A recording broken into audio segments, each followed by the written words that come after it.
How's it going, guys? Welcome back to the channel, Pete's Carport. I figured I'd throw a quick video out there on how to test your solenoids on your carburetor in your Honda Acty. So this should cover most of the Honda Actys that are imported into the United States. Not sure how long they use these, but it is a very common part that goes bad and can cause all sorts of issues from no start, rough idle, hesitation, and in my case, I am getting no acceleration past a certain RPM. So what's happening is, as I'm giving it gas, it's going up and it feels like it's just cutting off. I can shift gears, same thing happens. And if I try to floor it, it completely cuts off any type of acceleration.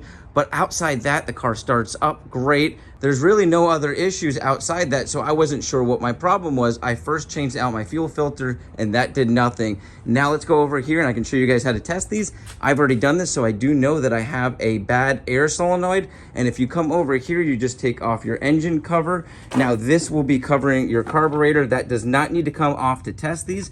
What you're gonna wanna do is run a wire down to the positive post on your battery. Make sure you don't ground out that wire. That's why I've got this paper towel here. And then you can go ahead and simply touch this positive wire against your solenoid wires. Now, where are your solenoid wires? Now, if this cover was on here, like I said, you can still access them. They're gonna be underneath these little prongs right here. So right in this general area.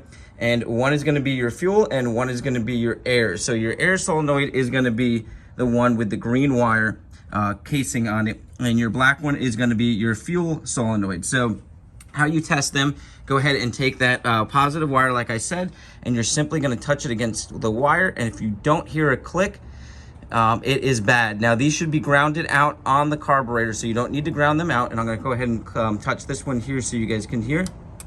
You hear that click? So that solenoid is good, and that is my fuel solenoid.